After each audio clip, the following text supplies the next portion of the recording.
What's happening, party people? This is your daily morning motivational message. It is Mental Tough Takeover Tuesday, and we do motivation every day because it's a lot like taking a bath. You want to keep yourself clean, keep your mind clean. You'll hear phrases like, oh, they've been brainwashed. Well, certain types of brainwashing are actually useful and impactful if you're doing it the appropriate way, meaning, I don't brainwash people to just do whatever I tell them and not think for themselves and put them in compromising positions and have them make immoral decisions and unethical decisions based on brainwashing that everything I say is gospel.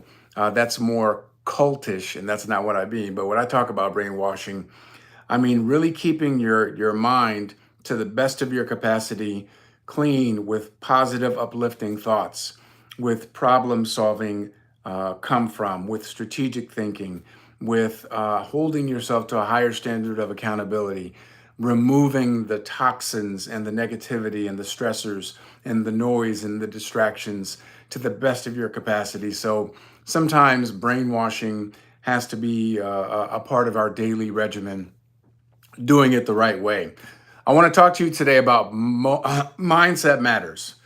Mindset matters because your mindset matters. And we're going to talk about some mindset matters because when you're wanting to achieve something, when you are aspiring to greatness, your mindset is everything. That's where it's going to start. When I had the desire to become a scholar, to become a student that understands how to think and process and how to position myself for greater success, it was about my mindset. That's where everything started.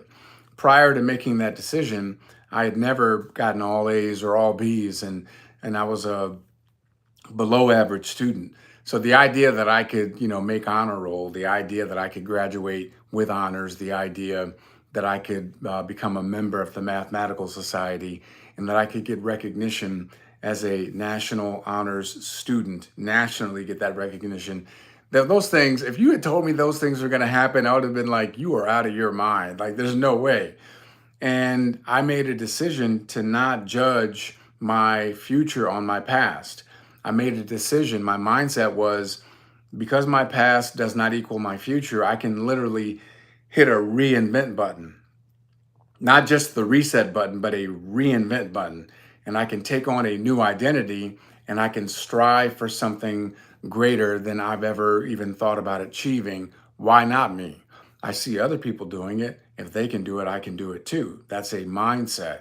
That's why mindset matters. So I want to share with you that there's absolutely no way I graduate Morehouse College with honors had I not made a mindset shift, had I not disciplined myself with learning how do successful students study. So I remember I took a course, it's called How to Get an A. And it was one of those, things that I think I saw it on PBS, but I bought the course, How to Get an A, and it taught me how to study because I had never taken it seriously. I didn't take it up as a learning. And then in this moment, when I made the mindset shift, I I incorporated what I learned and I did it to the 10th power. And that's exactly what happened. I got those results. I did graduate with honors. I was recognized by a National Honor Society. I did gain induction into the Mathematical Honor Society. I was someone that performed at a very high level when I was a student, and I learned how to critically think. I learned how to work through my own way of processing information so that I could get the results that I was committed to. It was very hard. It was a lot of hours I had to put in. I had to study a lot longer than a lot of my contemporaries. I had no cards with me everywhere I went. Like, I was just constantly challenging myself to get better. So that's a mindset matter. What are you wanting to do in your life? What new skill would you like to develop? Maybe it's a new language. Maybe you want to get involved in business. Maybe you want to be an entrepreneur, having something that is a business that you can reap the benefits of based on your efforts and then create leverage with that. Or you want to be an entrepreneur and start your own business and build your own brick and mortar or what have you. So these are decisions that are available to us, but it's really about the mindset. And are we going to do the proper things, take the proper steps in order to get it done. When I decided, I remember I was performing in a play called the As You Like It at the Great Lakes Theater Festival. And that was one of my first professional plays where I was getting paid. It was my second one. And when I was doing the play, I remember there was a Yale graduate, there was a NYU graduate, there was a Juilliard graduate. And at that time, those were the top three schools in the country. It was Yale School of Drama, it was New York Tisch School of the Arts, and then Juilliard. Juilliard's a little bit different because it was a 4-year program for it. So you go from, it's an undergrad school, but you had people that were older that went there. But though that was the pecking order. And I remember every time the person from Yale opened their mouth, everybody would stop and listen. It was like, wow, okay, whoever this person is, they have some mystical power because they went to Yale. And I remember thinking, well, this person puts their pants on the same way I do, one leg at a time. And I didn't see anything that this person had that I didn't have in terms of just capacity, the ability to implement and to do the work. So I decided to start doing some snooping, and I wanted to be a detective.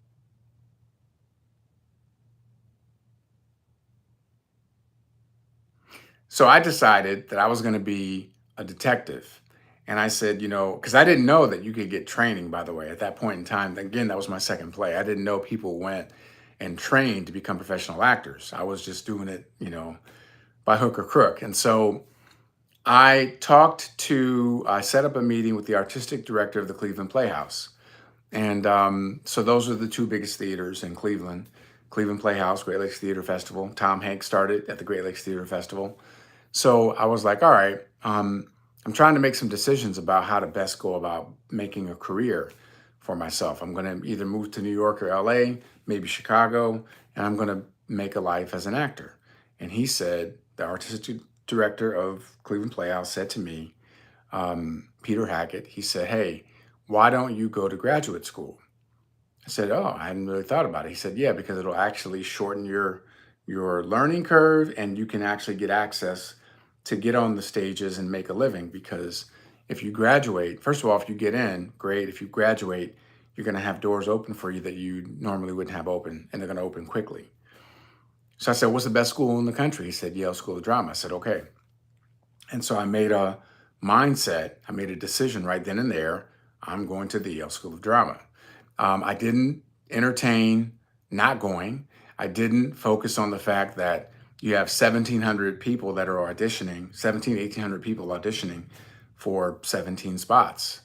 I didn't focus on me being a Black male. There's only 1 or 2 spots that are going to be available to me. So I didn't care about any of that. I didn't care that there were people who had auditioned for 5, 6, 7 years in a row before they ever got accepted into the Yale School of Drama. I didn't care that I didn't have any training in high school or college, that I was a late bloomer. I didn't care about any of that. What I did was I had a mindset that I was going to get this done, and there was no other option. I didn't look left or right, and I made sure that I turned over every rock. I looked under every corner. I explored every option to learn as much as I possibly could so that I could be prepared to do Shakespeare, to do modern theater, and to be very competent and supremely confident on stage. And that's a mindset thing, okay? Any reasonable person would think, well, how am I going to ever gain access to any of these top schools if I don't have, most of these people started acting when they were like 7. Like most of them have resumes that are out, that are extensive because they've been performing in plays from elementary, junior high, high school, and college. I don't have any of that. So I could have focused on that, but I didn't. I decided a long time ago that my past has nothing to do with my future. I made the decision because it's a mindset matter. If you focus on the things that matter, your mind is going to create the circumstances for you to fulfill that promise. So I made that decision that I was going to focus on creating my future, and it had nothing to do with my past. And so I did the preparation, I did the work. I kept performing in plays. I kept doing community theater. I kept doing non-professional theater. I kept doing equity theater. I earned my equity card. I did all these things because I was committed to the outcome. I was willing to do whatever it took because my mindset was dictating, and my decisions and choices made sure that my actions were in alignment with my mindset. What is it that you're going after? What is it that you want to create in your compelling future? I'm here to tell you that not only did I gain access into the Yale School of Drama, I got accepted, but I also got accepted into the New York Tisch School of the Arts. And the New York Tisch School of the Arts offered me not only a spot, but a scholarship at the time of my callback. That never happened. The dean of the school literally offered me a position right after my audition. He came out in the hallway, he pulled me to the side and said, "If I accept you, will you come? And we have money." So there's more to that story in terms of what took place afterwards, but I wanted to share with you the power of your mindset. There's nothing as powerful as a made up mind. And if you clearly and truly understand that your past does not equal your future, then your future truly can become limitless. Give yourself the opportunity to make your mark. Give yourself the opportunity to build your resume with experiences, with learning new skills, with learning a craft, with continuing to develop your life in such a way that it's going to be worth retelling. If you got some value, please like and subscribe, and go ahead and pass this message on, because it is a blessing to be a blessing. We'll see you tomorrow.